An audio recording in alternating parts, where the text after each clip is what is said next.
নমস্কাৰ ষ্টুডিঅ'ৰ মজাত মই মিনহাজ পুনৰ আকৌ এটা দল নতুনকৈ জন্ম হল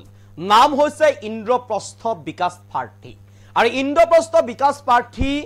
এইবাৰ আম আদমি পাৰ্টিৰ ফালৰ পৰা ফালৰি কাটি আহি নতুনকৈ জন্ম হোৱা এটা ৰাজনৈতিক দল আৰু এই দলটো গঠন হৈছে দিল্লীৰ আম আদমি পাৰ্টি এটা দুভাগত বিভক্ত হৈছে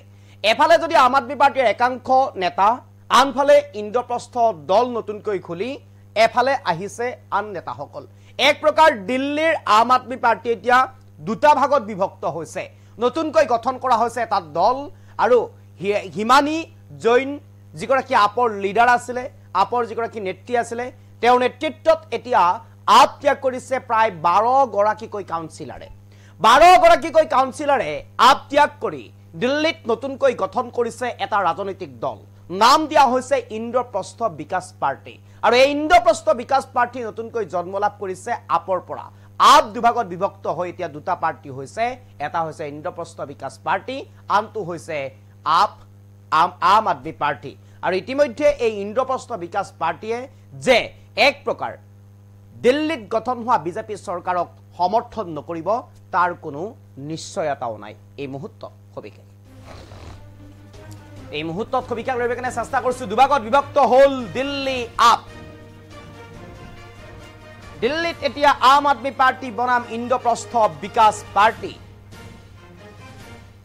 আৰু দিল্লীত আম আদমি পাৰ্টিৰ নেত্ৰী হিমানী জৈনৰ নেতৃত্বত গঠন নতুন ৰাজনৈতিক দল সৰ্বমুঠ 15 গৰাকীকৈ কাউন্সিলৰ লগত লৈ আপ ত্যাগ কৰি গঠন কৰিছে নতুনকৈ দল নাম দিয়া হৈছে ইন্দ্ৰপ্ৰস্থ বিকাশ পাৰ্টি আপৰ জ্যেষ্ঠ নেতাৰ ওপৰত থকা খুবৰ বাবে এই সিদ্ধান্ত আপৰ জ্যেষ্ঠ নেতাৰ ওপৰত থকা খুবৰ বাবে এই সিদ্ধান্ত ক্ষমতাত থাকিও কাম কৰিব নোৱাৰাৰ অভিযোগ উত্থাপন হৈছে এতিয়া আপৰ কেন্দ্ৰীয় নেতৃত্বসকলৰ ওপৰত আপৰ যিসকল কেন্দ্ৰীয় নেতৃত্ব আছে তেওঁলোকৰ ওপৰত এতিয়া অভিযোগ উত্থাপন কৰিছে যাৰ বাবে নতুনকৈ দল গঠন কৰিবলৈ বাধ্য হৈছে এতিয়া আপৰ এইসকল 15 গৰাকীকৈ কাউন্সিলৰে নতুনকৈ ৰাজনৈতিক দল গঠন কৰা হৈছে নাম দিয়া হৈছে ইন্দ্ৰপ্ৰস্থ বিকাশ পাৰ্টি এক প্ৰকাৰ যেন দিল্লীৰ বিজেপি চৰকাৰক সমৰ্থন দিয়াই যে স্পষ্ট হৈ পৰিছে এতিয়া নতুন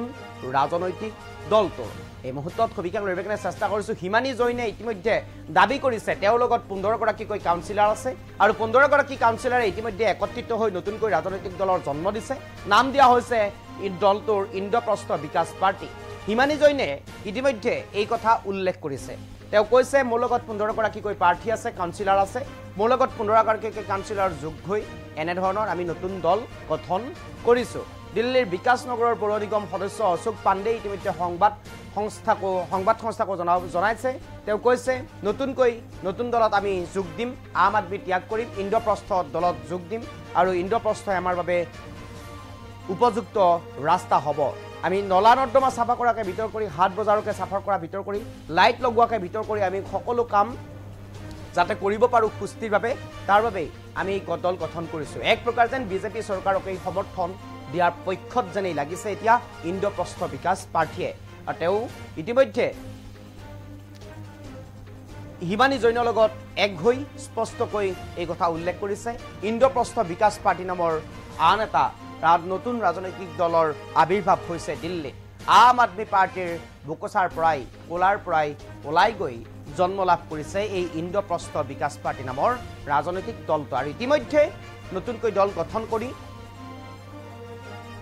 হিমানী জৈনৰ নেতৃত্বত গঠন কৰা এই দলটোৱে ইতিমধ্যে হিমানী জৈনে সংবাদ মাধ্যমৰ সন্মুখত দাবী জনাইছে যে তেওঁৰ লগত 15 গৰাকীকৈ আপৰ কাউন্সিলৰ আছে এই 15 গৰাকীয়ে আপ ত্যাগ কৰি ইন্দ্ৰপ্ৰস্থত যোগ দিব আৰু ইন্দ্ৰপ্ৰস্থ এক শক্তিশালী ৰাজনৈতিক দল হিচাপে